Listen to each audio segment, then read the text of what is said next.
So type of adsorption we are discussing. In types of adsorption, there are two type of adsorption.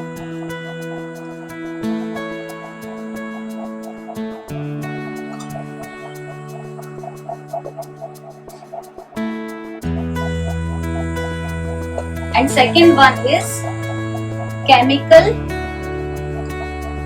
adsorption.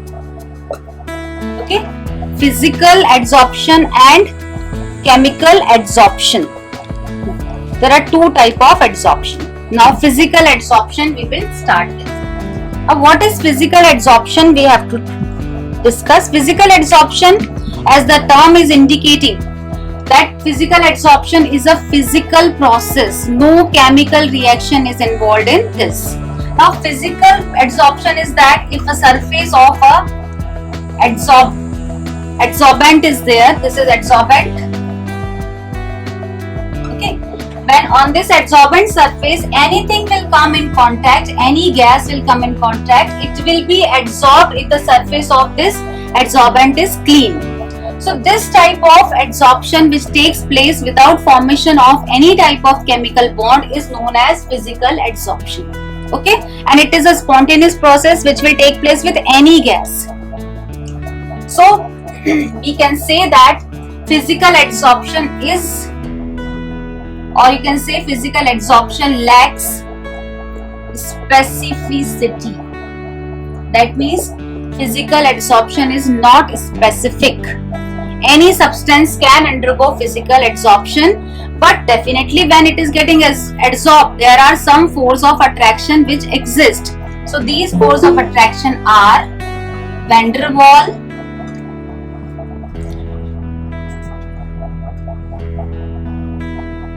force of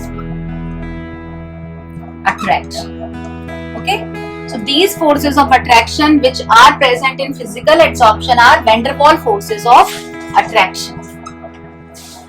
It lacks specificity. Now second, physical adsorption is affected by the nature of gas. Means all gases will be adsorbed, but the nature of gas will affect the amount of physical adsorption. What is the nature of gas? The gases which have high critical temperature. Okay, high critical temperature, or those gases which have high critical temperature are always easily liquefied. Or in other words, you can say gases having high critical temperature or easily liquefied gases. Means easily liquefied gases are the gases which can be converted into liquids easily by the application of pressure or by reducing the temperature. So such gases will be adsorbed more. Hence nature of gas decides the amount of adsorption. All will be adsorbed to various amounts, but more adsorption of gases which have high critical temperature or easily liquefiable gases will be adsorbed more. Okay. The third factor which affects the physical adsorption is application of pressure. Physical adsorption is affected by pressure. More is the pressure, more is physical adsorption which will take place. Okay.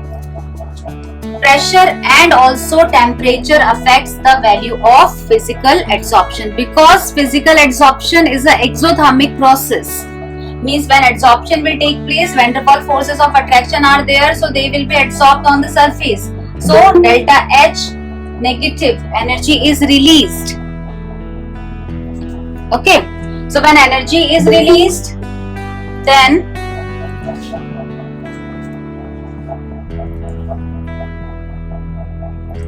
in that case, if temperature is increased, then physical adsorption decreases. Pressure has positive effect, increase of pressure has positive effect. That pressure is increasing, physical adsorption is increasing. Temperature is increasing, physical adsorption is decreasing. Okay, so this way pressure and temperature affect the value of physical adsorption or amount of physical adsorption. Though this physical adsorption is a exothermic process, but the amount of energy which is released is very less. Okay, near about 20 to 40 kilojoules per mole energy is just released, which is very high in case of chemical adsorption, which we will see. So 20 to 40 kilojoules per mole is the energy, though it is exothermic, but amount of energy released is very less. Okay.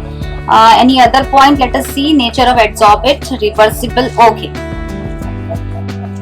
Physical adsorption is reversible in nature. We are not talking about chemical right now. Physical adsorption is reversible in nature. Means if something has got adsorbed just by physical adsorption, then if conditions are reversed, then it will become reversible. For example, if I am increasing pressure, so the adsorption is more. If I decrease the pressure, the gas will get deabsorbed. Okay. Same way, temperature. We said that increase in temperature. If temperature is increased, so the gas which is adsorbed will start getting released from the surface of adsorbent. Okay, so physical adsorption is a reversible process. It can be reversed back. Clear? Now other factor 1, 2, 3, 4, 5. Sixth factor, that surface area. If the surface area of the adsorbent is more, physical adsorption will also be more. Okay, means more is the surface area because adsorption is a surface phenomenon. So it will increase on the increase of surface area. Along with that, physical adsorption is multi-layer. Multi-layer means if this is first layer, it is not so that on that first layer also, it may be from on the second and till third layer it can get adsorbed. Okay, so it is multi-layer, though it will remain on surface only, but it can extend up to 2 to 3 layers. So physical adsorption is multi-layered and also affected by increase in surface area in a positive way. More area, more adsorption. Okay, enthalpy of adsorption I just told you. So these are all points which are there for physical adsorption. Clear? Now we come to chemical adsorption.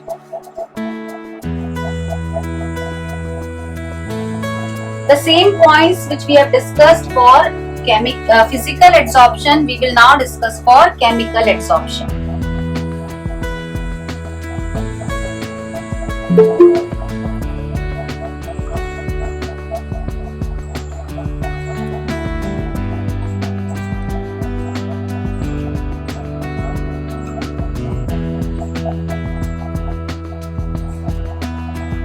Now in chemical adsorption, again same points. First is the specificity.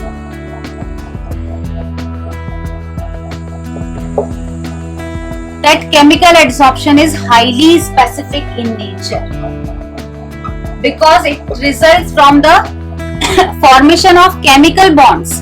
So only if there is possibility of formation of chemical bond between the adsorbent and the gas which is getting adsorbed, then only the chemical bond formation will take place. Otherwise, the simple physical adsorption will take place. Okay, so it's highly specific.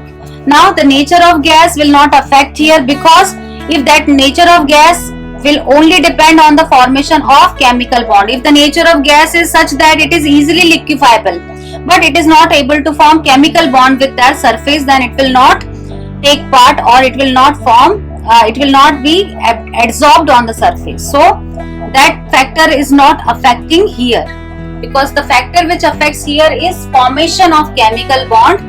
Hence it is highly specific in nature. Okay. Then comes the adsorption energy. Before energy we talk about pressure and temperature. Pressure and temperature. Now pressure has the same effect. More pressure, if a gas is able to form chemical bond, after that if pressure is increased, then adsorption will be more. Temperature has opposite effect. See, because chemical bond formation has to take place, so activation energy is needed in this case. In case of chemical adsorption, activation energy is required. So for activation energy, we need to increase temperature. Okay, so more temperature will give more activation energy and there will be more adsorption by chemical bond formation. Once the activation energy is supplied, after that you can say that the reaction chemical absorption is also exothermic in nature.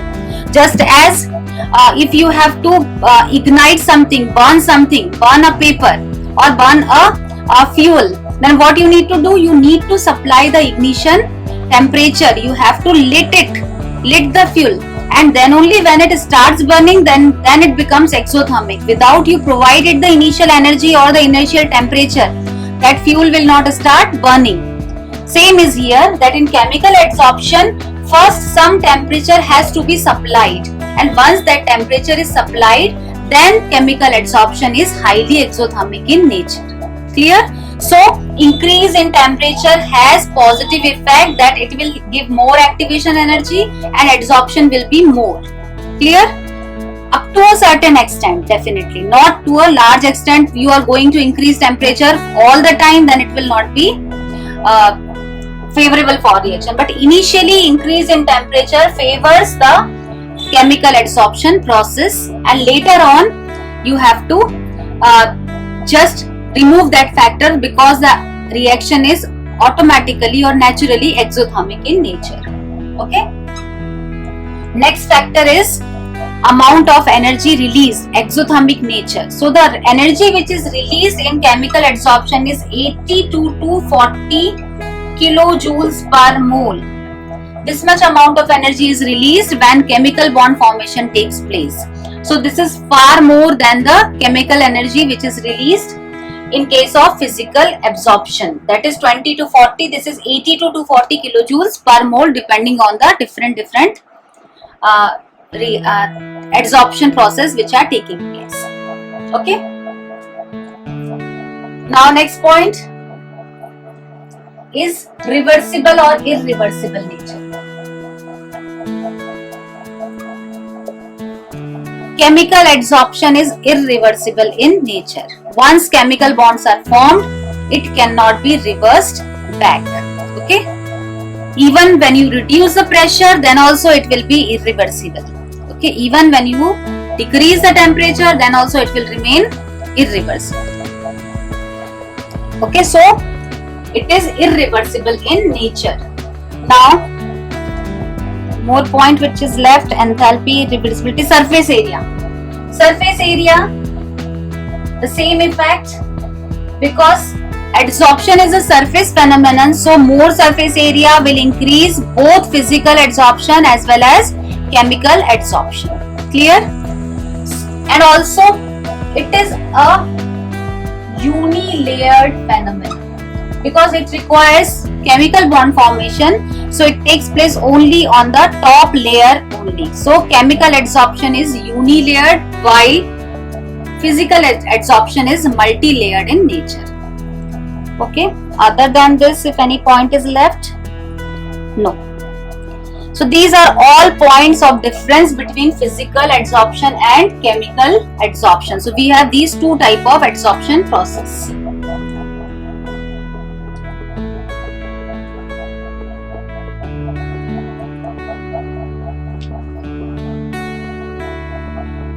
Now,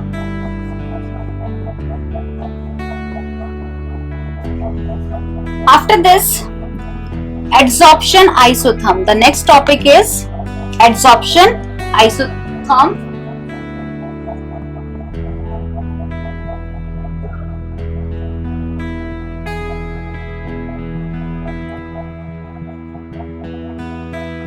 These are called Freundlich isotherms. Freundlich was the scientist who had given these isotherms. Isotherms means what? Something measured at constant temperature. So it is a isotherm. So what Freundlich did?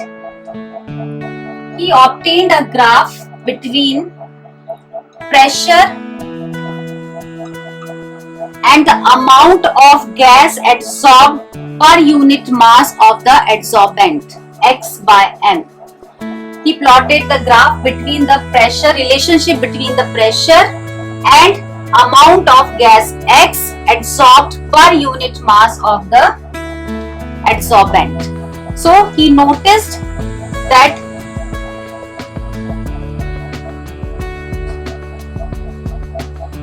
temperature values 273, 244 and 195. He observed these three values for the graph, and from this graph it was observed, see, this was for physical adsorption. So he observed that when the temperature is increasing, the amount of adsorption which is taking place is decreasing. See, 195, the adsorption with increase of pressure the curve is like this, then decreasing, and at higher temperature it is furthermore reduced, the adsorption is further reduced. Also he observed in the graph that after adsorption process initially is increasing, then it becomes constant. After a certain period of time it becomes constant, and that we have also discussed when we were discussing that once the adsorption process is complete, equilibrium is attained, and then forward and backward reaction becomes equal. So the same is displayed by graph also. He also gave mathematical relationship between the two, that X by M is equal to K P to the power 1 by N. This relationship was given by him where N is more than 1. Now according to this relationship, what he did, X by M is equal to K P 1 by N. When this 1 by N is 0, then X by M is equal to K, because P raised to power, anything raised to power 0 is 1. So this will, X by M will become equal to K. That means when he placed the value of 1 by N to 0, that time X by M becomes constant. When P value becomes 0, that at this stage it is becoming constant, you can see. So X by M is constant equal to K. At the same time, when X by M, K, P, and if 1 by N value is equal to 1, that time X by M is equal to K, P. So P is directly proportional, or X by M is directly proportional to P from this. So the range of the value for 1 by N is between 0 to 1. 0, when it is 0, the adsorption becomes constant, and when the value of 1 by N is 1, that time P is directly, X by M is directly proportional to P. More is the P value, pressure value, X by M is also increasing at a particular temperature. So this was his explanation for the graph. For your point of view, for exam point of view, you have to remember only the theoretical data of it, that what is Freundlich adsorption isotherm. It is relationship between the amount of gas adsorbed on the unit mass and pressure, and what it says that increase in pressure increases the value of physical adsorption of a gas at a constant temperature. Mathematical expression of it by now has never been asked. Okay, but still if it is there, we have to discuss about it.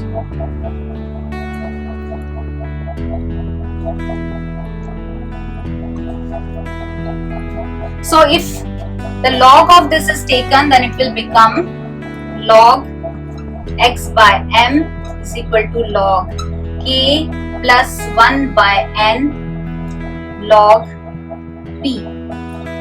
Okay. So if graph is plotted between log of X by M and log of P, then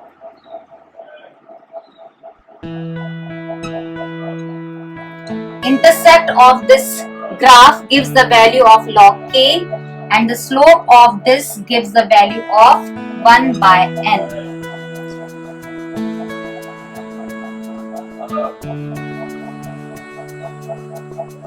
Okay. So this was about Freundlich adsorption isotherm. Same, this was for the adsorption of gas on the surface of adsorbent.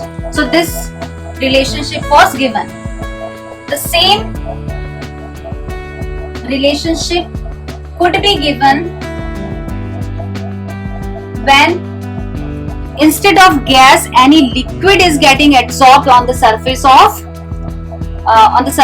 solid adsorbent. So this relationship for a liquid on a solid adsorbent change to x by m is equal to k c to the power 1 by n, where in this case the x by m is directly proportional to pressure.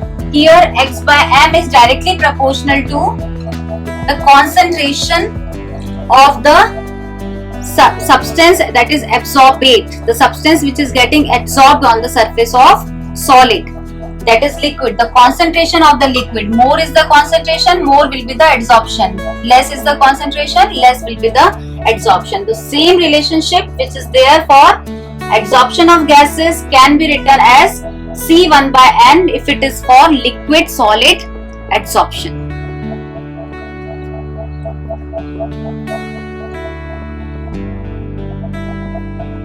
Only thing changing is C.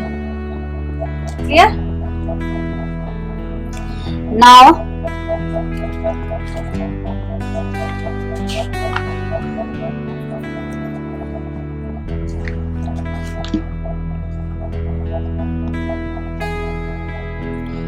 all the things which are applicable for physical adsorption of gases on the gases on solid are also applicable for the adsorption of liquids on the solid. Surface area is more is the adsorption. Okay, more is the temperature, less will be the adsorption. All the values which we are discussed for physical adsorption of gases are also applicable on the adsorption of liquids on the surface. Okay, now there are few applications, because from this chapter questions are also asked on the application part of these adsorption process. So we will discuss just few points. Production of high vacuum. Vacuum is created in any environment.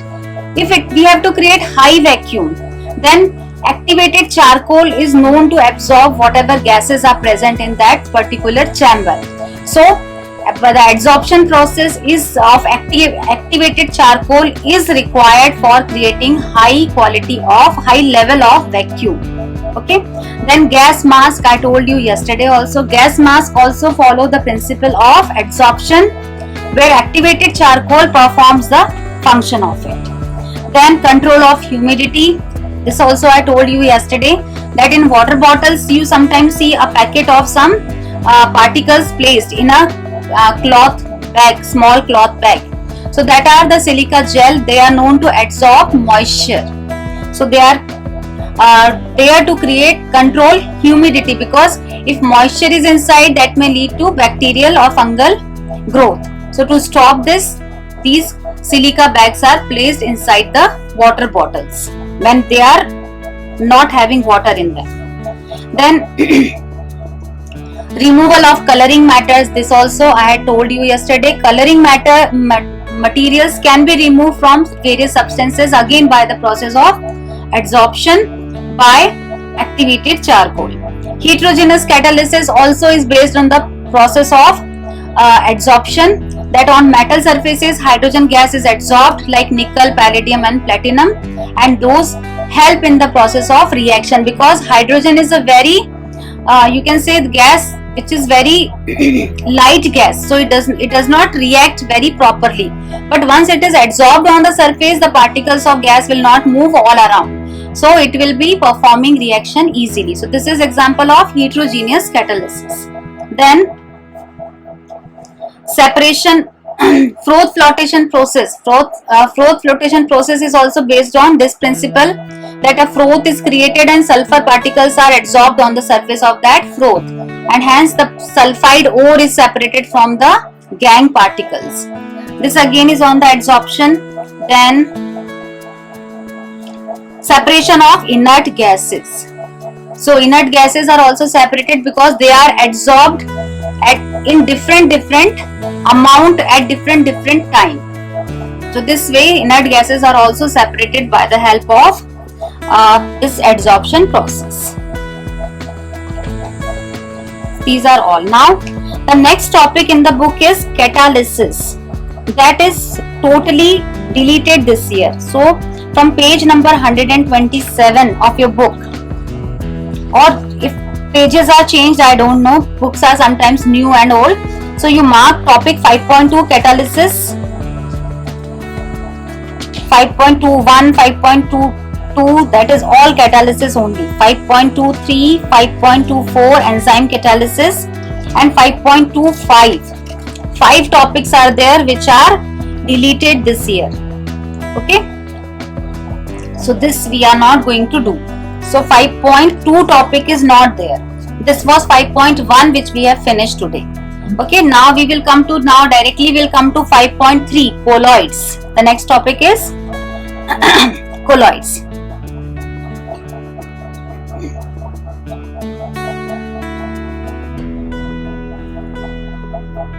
Now colloids topic is important for you because it is also in practical. Formation of starch sol is example of that practical. So what are colloids? First we will discuss. When we form solutions, so we have two components always, solvent and solute. So when these solvent and solute are mixed, they form solutions. These solutions are true solutions because you cannot see in them solute particles. Solute particles are not visible. The particle size of solute are very small, smaller than 1 nm, 1 nanometer. If the particle size of the solute are smaller than 1 nanometer, then those solutions are true solutions. Okay. Now, if the particle size of solute is between 1 nm to 1000 nm, then those solid particles are bigger than these, but still these solute particles are not visible. But such a solution which is formed is known as colloidal solution, whose particle size of solute is in between 1 nm to 1000 nanometer. Greater than this is a suspension. Greater than this is a suspension. Like sand in water is example of suspension, because you can see the particles of sand dispersed in water. So particle size greater than this will form a suspension, smaller than this will form a true solution, in between this will form a colloidal solution. So our topic is dealing with these colloidal solutions which have particle size between this. So these colloidal solutions are not called solutions. Solutions are called true solutions. Okay. Suspensions are called suspensions. These colloidal solutions are actually known as sols. The term used for them is sols. And also the term solute is not used in them. I had written it just to compare with it. Solute term and solvent term are not used in colloidal solutions.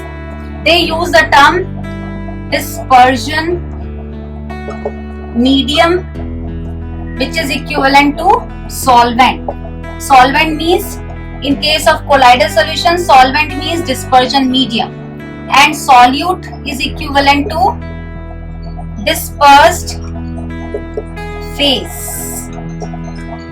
So now instead of dispersion medium and dispersed phase, instead of solvent and solute, we will call dispersion medium and dispersed phase. And instead of solution, we will call it either colloidal solution, complete word, or we will call it as sols. Okay. So this is terminology which is related to colloidal solution.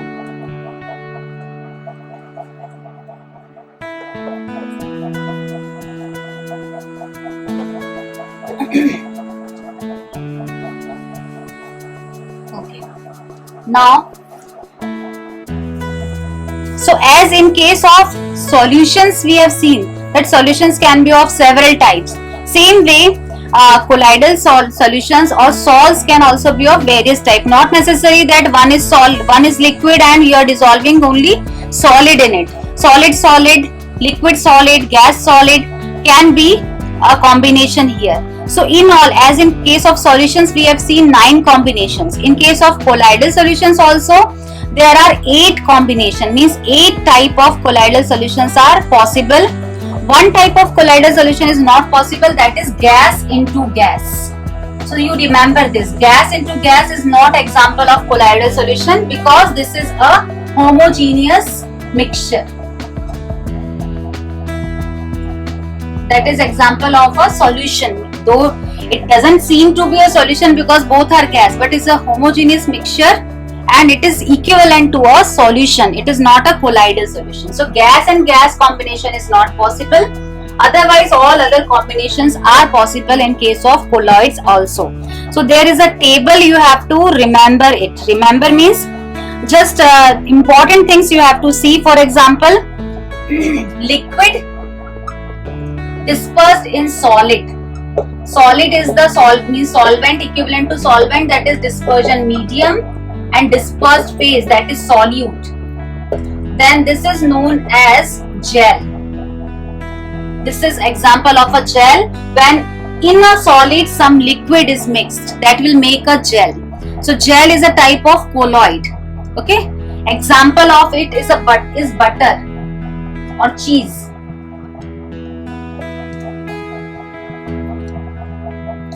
Similarly, liquid in liquid is example emulsion.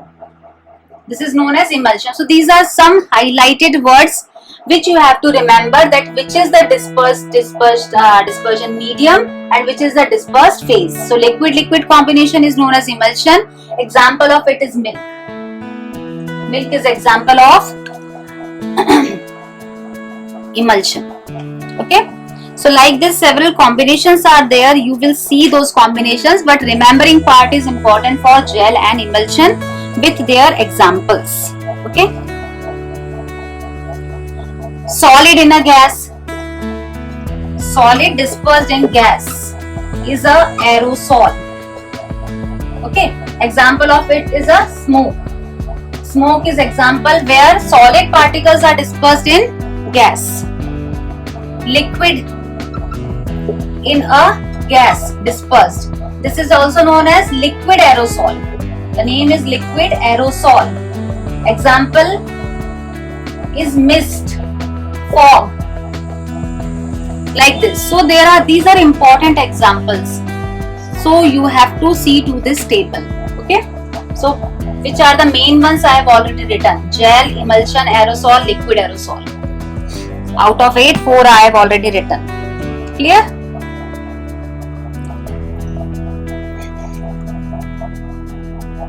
Now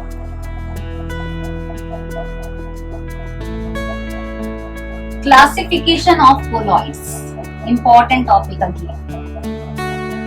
Now we will do 2 classifications of colloids. One is on the basis of interaction between the dispersed phase and dispersion medium. This classification is also important. So according to the interaction forces between dispersed phase and dispersion medium, colloids are classified into 2 types: lyophilic and lyophobic colloids. Okay. Lyophilic colloids, as the name is there, philic means loving. When the dispersion medium, there are 2 terms here: dispersion medium and second is dispersed phase. Dispersed phase is solute, equivalent to solute, and dispersion medium is equivalent to solvent. So when there is attraction forces, or you can say when the dispersed phase is attracted or having attracting bonds with the dispersion medium, or strong forces of attraction are present between these two, then such a colloid is known as lyophilic colloid. And lyophilic colloids, because of the attraction forces between these two phases, are always stable.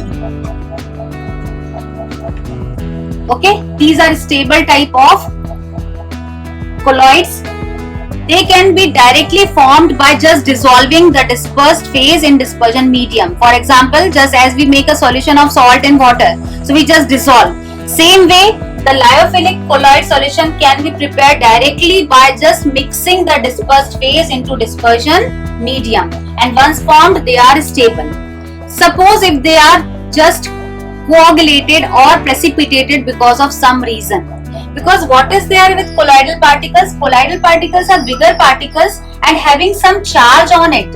If one colloidal particle has positive charge, so the other will also have the positive charge, and they will repel each other, and because of that they are not coagulating. By chance, if some electrolyte is mixed in this, some electrolyte is added which is having negative charge, so what will happen? This will neutralize this positive charge present on the colloidal particle, and they will get coagulated. So when colloidal solutions are coagulated, then lyophilic type of colloidal solutions can be regenerated back again just by adding the dispersion medium again. By chance it happens that it gets coagulated. So what we have to do? We have to filter it. We have to filter the dispersion medium out of it, and you freshly add the again dispersion medium in it, and again that salt is ready to use, or it is already prepared now. Okay. So this example of lyophilic type of colloids are starch, salt, gum salt, dissolving starch in water, dissolving gum in water. These are the examples of lyophilic colloids. Clear? Now, just 2 minutes more. Lyophobic colloids are also opposite of it. What will be there? Lyophobic means repelling. Means there is less force of attraction between dispersed phase and dispersion medium. So these are highly unstable type of colloids. Just by simply little heating or by addition of some electrolyte, they just get precipitated or coagulated. They get coagulated just as milk gets coagulated. You have seen just by the addition of some sour substance. Same is here with the lyophobic colloids, that they are unstable and they can be coagulated just by addition of something. You can also see that if milk once is coagulated, if you just remove the water of it and again add water in it and you want to prepare milk out of it, you cannot prepare. Same is with the lyophobic colloids, that once coagulated and precipitated, they cannot be regenerated back just by adding the dispersion medium, as we had done in case of lyophobic. Here it is possible, but here it is not possible. Okay. So these are irreversible, these are unstable. And one last factor, that these lyophobic colloids are not prepared by just mixing the dispersed phase in dispersion medium. Okay. Example of this colloid is ferric hydroxide salt. Metal salts are just prepared by are all lyophobic salts. So if I have to prepare ferric hydroxide salt, it is not so that in a water I will add ferric hydroxide. This will not be prepared in this manner.